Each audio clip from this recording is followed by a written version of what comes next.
yung ginagawa mo usually pag nandito ka? Nagpapatawa lang minsan. Natutuwa naman yung mga tao sa'yo. Kinikilig pa nga eh. Gusto nila akong kiss. Sir, anong page mo, sir? PJ Vibes. Okay, si sir? Ungas Black. Ungas Black. Ano po pala yung work nyo? Criminology student. Criminology. So gusto nyo pong maging kriminal?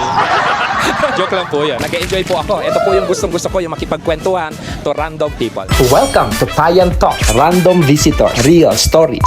Welcome to another episode of Payan Talk. Kahapon, ang bisita po natin were UMV members ng Pikit Chapter. Ngayon naman, ang mga bisita po natin ay mga UMV members din po, no? United Moro Vloggers. Pero sila naman ay from Datu Udin Sinswat. For sure, some of you na nanonood, kilala na rin sila. Si Sir, Pancit na lang, pancit. popularly known as Pansak. Si Ma'am ay By Puti Genta. mistisa po ba kayo, Ma'am? Hindi ko alam. Mistisahin. Pakilala ka, Giamatol. Okay, assalamualaikum. Bali, Mayain si Giamatol. Tapos si Sir, anong page mo, Sir? PJ Vibes.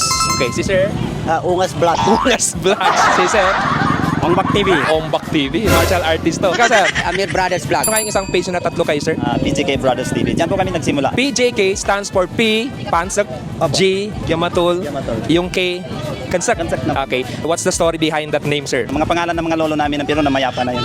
So, yun ang ginamit namin kasi para maalala naman ng mga pamilya nila yung nakalimutan na yung pangalan, yung mga yumaon. Tapos binuhay namin ulit. Parang ganun. Wow, what a beautiful story behind the name. Si Miss Tisa nandito kahapon to. So, madalas ka dito. Yes, pag walang pinupuntahan na iba at hindi ako nagjo-duty, nagpapahangin ako dito. Ano po pala yung work nyo? Criminology student. Criminology. So gusto niyo pong maging kriminal? Joke lang po yan. Si Pansak, ano yung ginagawa mo, sir, usually kung hindi ka nagbablog? Gumagawa kami ng mga sasakyan, ng motor. Mga mechanics pala to. Anong trabaho niyo po? Driver ng motor. Ikaw, sir? Minsan driver, minsan contraction. Ikaw, sir? Ako po sir, vendors na malalayong nararating. Minsan na nararating namin yung mga Zamboanga, Tawi-Tawi, Ulo-Sulo, Basilan. Anong binibenta niyo? Mga kawali, kaldero, ganyan. Sir, anong trabaho niyo?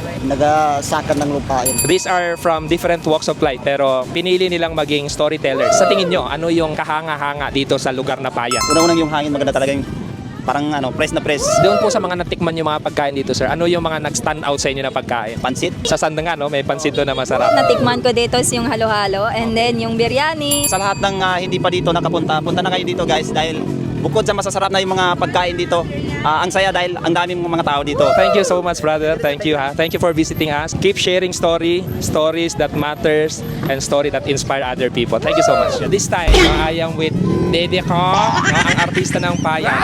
Seryosong sagot para sa seryosong tanong. Araw-araw ka ba na nandito sa Payan? Oh, because I'm artista.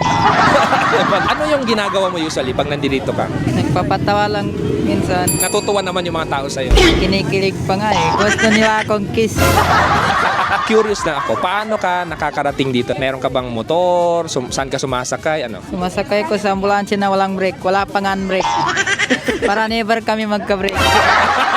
Dito ba sa ginagawa mo araw-araw sa Payan? Paano ka nagkakaroon ng pera? Mahirap magnakaw.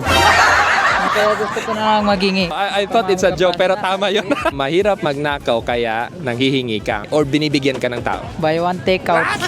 Anong ibig sabihin mo doon? Yung binili mo, i-take out mo. So binibigyan ka niya ng pagkain. Okay, that's all for today. Magkita-kita po tayo ulit sa mga susunod na episode ng Payan Talk. Random visitors with real stories. Thank you so much.